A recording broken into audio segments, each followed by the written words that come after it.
नमस्कार। मैं वसंत रावल। आज मैं आपको बताने आया हूं वास्तुशास्त्र के मुताबिक अपने घर के अंदर कौन सी दिशा के अंदर स्टडी रूम बनाना चाहिए। स्टडी रूम के अंदर भी हमारा बच्चा जब पढ़ाई करता है तो कौन सी दिशा के तरफ उसका चेहरा होना चाहिए, और स्टडी रूम के अंदर और कौन कौन सी 10 अलग अलग बातें हैं जो हमें बहुत ध्यान देनी चाहिए। अगर ये सारी बातों का विशेष ध्यान दिया जाए तो हमारा बच्चा पढ़ाई के अंदर अव्वल नंबरों से पास हो सकता है और अच्छी सी डिग्री हासिल कर सकता है। मेरे पास काफ़ी सारे क्लाइंट आते हैं और मुझे कहते हैं कि पंडित जी, हमारा बच्चा बहुत ही बुद्धिमान, गुणवान, तेजस्वी, प्रभावशाली है, लेकिन पिछले कुछ समय से धीरे धीरे उसका पढ़ाई पे से इंटरेस्ट घटते जा रहा है।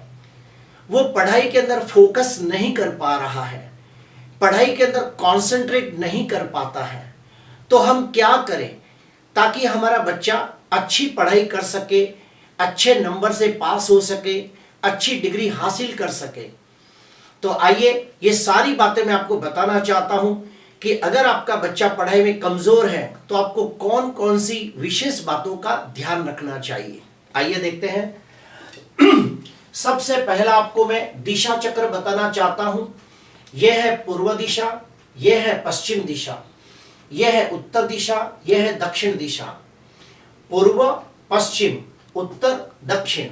और यह है कोण, ईशान्य कोण, अग्नि कोण, नैऋत्य कोण और वायव्य कोण। अभी हम लोग जानेंगे कि अपने घर के अंदर स्टडी रूम कौन सी दिशा के अंदर बनाना चाहिए। तो सुनिए, हमारे घर के अंदर अगर हमें स्टडी रूम बनाना हो तो सबसे अच्छा रूम माना गया है ईशान्य कोण का। जो ईशान्य कोण होता है, अगर वहां पे स्टडी रूम बनाया जाए तो सबसे अच्छा माना गया है। मान लो कुछ कारणवश अगर ईशान्य कोण के अंदर हम स्टडी रूम नहीं बना पाते तो हमें दूसरा कौन सा ऑप्शन होता है, वो होता है उत्तर दिशा के अंदर हम स्टडी रूम बना सकते हैं। और अगर ये दोनों दिशा काम ना आए तो तीसरा ऑप्शन होता है पूर्व दिशा के तरफ। अभी हम लोग जानेंगे कि जब हम स्टडी रूम हम बना लेते हैं तो फिर हमारा बच्चा जब पढ़ाई करता है तो कौन सी दिशा में मुंह करके पढ़ाई करे। तो हमारा बच्चा जब पढ़ाई करने को बैठे तो अगर उसका चेहरा ईशान्य के तरफ होगा तो उसे सबसे ज्यादा अच्छा माना गया है, सर्वोत्तम माना गया है। क्यों? क्योंकि ईशान्य कोण का जो स्वामी ग्रह है वो है गुरु। गुरु ज्ञान का कारक है। तो अगर बच्चा ईशान्य के तरफ मुंह करके पढ़ाई करता है तो वो बच्चे को पढ़ाई जल्दी से याद रह जाती है और बच्चा अच्छी तरह कंसंट्रेट कर पाता है, पढ़ाई में फोकस कर पाता है। तो बच्चा जब पढ़ाई करने बैठे तो उसे ईशान्य के तरफ मुंह करके बैठना चाहिए। और ईशान्य के अंदर 90% गुरु का प्रभाव होता है, 10% बुध का भी प्रभाव होता है, क्योंकि उत्तर दिशा बाजू में ही है। तो अगर बच्चा इस तरफ मुंह करके बैठता है तो उसके ऊपर बुध का भी थोड़ा प्रभाव हो जाता है। और ईशान्य के अंदर तो ईशान्य का जो स्वामी ग्रह गुरु, उसका प्रभाव 100% होता ही है। तो जब बच्चा पढ़ाई करने बैठे तो उसका चेहरा ईशान्य दिशा की तरफ हो तो उसे सर्वोत्तम माना गया है और वो बच्चा पढ़ाई में बहुत ही होशियार होगा, अच्छे मार्क्स से पास होगा, अच्छी डिग्री हासिल कर पाएगा, पढ़ाई के अंदर कंसंट्रेट कर पाएगा। अगर मान लो कुछ कारणवश अपने घर के अंदर ईशान्य कोण अगर जो स्टडी रूम के लिए न हो, जैसे कि मान लो ईशान्य कोण के अंदर टॉयलेट बाथरूम हो, तो ईशान्य कोण के अंदर वास्तु के मुताबिक वो हिस्सा कटा हुआ हो, तो ईशान्य कोण के अंदर बेडरूम बना हो, तो फिर हम स्टडी टेबल कौन सी दिशा में रखें। तो हमें स्टडी टेबल उत्तर दिशा के तरफ रखना चाहिए। क्यों? क्योंकि उत्तर दिशा का स्वामी ग्रह कौन है? बुध ग्रह देवता। और बुध कौन है?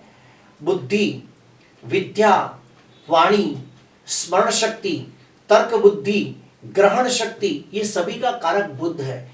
तो जब बच्चा उत्तर दिशा के तरफ मुंह करके पढ़ाई करता है तो बुध की विशेष कृपा होती है और वो बच्चा अपनी पढ़ाई के अंदर कंसंट्रेट कर पाता है, फोकस कर पाता है, उसकी मेमोरी अच्छी होती है, उसकी स्मरण शक्ति, तर्क बुद्धि अच्छी होती है, और वो बच्चा पढ़ाई में बहुत मन लगा के पढ़ाई करता है, और वो बच्चा अच्छे नंबरों से पास होता है, अव्वल नंबरों से पास होता है और डिग्री प्राप्त करता है। अगर मान लो उत्तर दिशा के अंदर भी कोई टॉयलेट बाथरूम हो, बेडरूम बना हो, उत्तर दिशा कटी हुई हो, तो तीसरा ऑप्शन कौन सा है? तो हमारे घर के पूर्व दिशा के अंदर स्टडी टेबल बनाना चाहिए, और पूर्व दिशा के तरफ मुंह करके बच्चा पढ़ाई करे तो भी उसे बहुत लाभ होता है। क्यों? क्योंकि जो सूर्य है ये ज्ञान का कारक है। अगर आपने किताबों में पढ़ा होगा तो हनुमान जी को ज्ञान प्राप्त करना था तो वो सूर्य के पास गए थे और सूर्य को गुरु बनाया था और ज्ञान प्राप्त किया था। तो जो सूर्य है ये ज्ञान का कारक है। तो जब बच्चा पूर्व दिशा की तरफ मुंह करके बैठता है तो भी उसकी स्मरण शक्ति अच्छी होती है, तर्क बुद्धि अच्छी होती है, ग्रहण शक्ति अच्छी होती है, उसे पढ़ा हुआ अच्छी तरह याद रहता है, वो पढ़ाई में अच्छी तरह फोकस कर पाता है, कंसंट्रेट कर पाता है और अच्छे नंबरों से पास होता है। तो अभी मैंने आपको बताया कि हमारे घर के अंदर जब बच्चा पढ़ाई करता है तो कौन सी 3 दिशाएं सबसे अच्छी मानी गई है। पहले नंबर पे आती है ईशान्य दिशा। ईशान्य कोण में मुंह करके बच्चा पढ़ाई करे तो सर्वोत्तम माना गया है, अति उत्तम माना गया है। दूसरे नंबर पे आता है उत्तर दिशा। उत्तर दिशा के अंदर भी फेस करके पढ़ सकता है क्योंकि उत्तर दिशा का स्वामी है बुध, और बुध विद्या का कारक है, बुद्धि का कारक है, अच्छी स्मरण शक्ति, तर्क बुद्धि का कारक है। और अगर जो ये दोनों दिशा न मिले तो तीसरा है पूर्व दिशा। तो पूर्व दिशा का स्वामी है सूर्य जो ज्ञान का कारक है।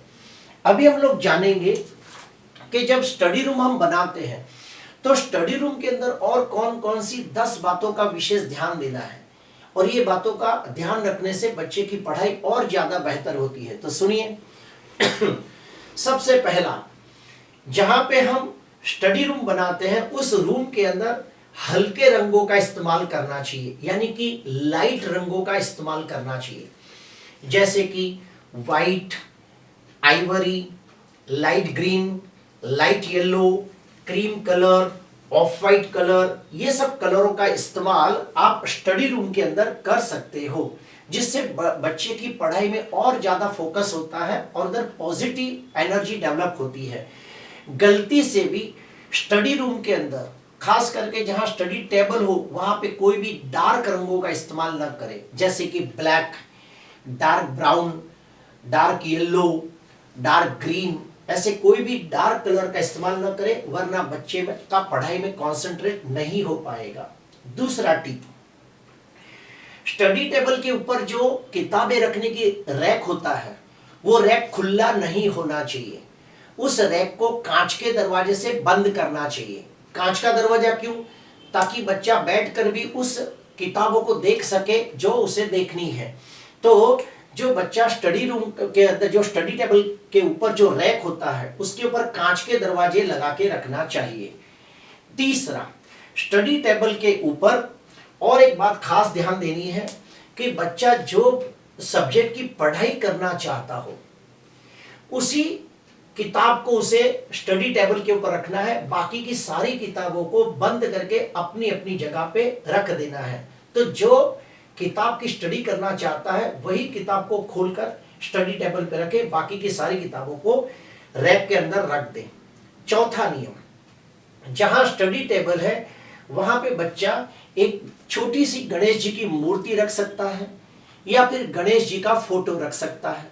दूसरा, जहां स्टडी टेबल है वहां पे सरस्वती माता की छोटी सी मूर्ति रख सकता है या फिर सरस्वती का फोटो रख सकता है। तीसरा, वो विद्या यंत्र, सरस्वती यंत्र जैसे कोई यंत्र भी वो स्टडी टेबल के ऊपर रख सकता है।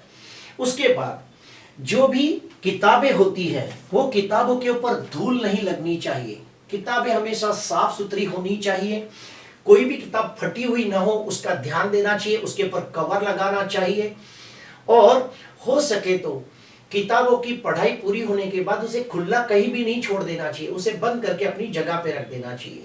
पांचवा टिप, जो स्टडी टेबल बनाया हो स्टडी टेबल के पीछे के जो दीवार पे स्टडी टेबल हो उसके पीछे कोई टॉयलेट बाथरूम नहीं होना चाहिए।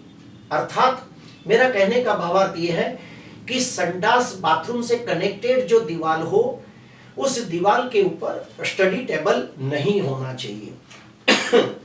छठवां टिप, जहां पे बच्चे का स्टडी टेबल हो वहां पे आप मोरपंख रख सकते हो, आप हरे पोपट का फोटो रख सकते हो, सरस्वती यंत्र, विद्या यंत्र रख सकते हो। सातवां टिप, जहां स्टडी टेबल होता है वहां पे आप कैलेंडर लगा सकते हो, टाइम टेबल रख सकते हो, और एक सफेद पेपर के ऊपर डार्क ग्रीन कलर से वो बच्चा लिख सकता है कि मुझे कितने परसेंटेज लाने हैं। जैसे कि कोई बच्चा 95% लाना चाहता हो तो उसे सफेद पेपर के अंदर डार्क ग्रीन कलर से 95% का लिखना चाहिए और उधर रखना चाहिए ताकि उसे बार बार वो याद दिलाए। उसके बाद पढ़ाई अच्छी करने के लिए आध्यात्मिक उपाय क्या करें, धार्मिक उपाय क्या करें, वो भी मैं बताना चाहता हूं। जब बच्चा पढ़ाई करने बैठे उस समय उसे सच्चे मन से आंखें बंद करके ओम गम गणेशाय नमः, ओम गम गणेशाय नमः, ओम गम गणेशाय नमः, ये मंत्र का 108 बार जाप करना चाहिए। और फिर ओम ऐम सरस्वते नमः, ओम ऐम सरस्वते नमः, ओम ऐम सरस्वते नमः, ये मंत्र का रोज 108 बार जाप करना चाहिए और फिर पढ़ाई करने बैठना चाहिए। तो प्रिय दर्शकों, मैंने आपको बता दिया कि अपने घर के अंदर टोटल 8 दिशाएं होती है। 8 दिशाओं में 3 ही दिशाएं ऐसी है जहां पे पढ़ाई कर सकते हैं। एक है ईशान्य कोण में मुंह रख के पढ़ाई करें, दूसरा उत्तर दिशा में मुंह करके पढ़ाई करें, तीसरा पूर्व दिशा में मुंह करके पढ़ाई कर सकते हैं।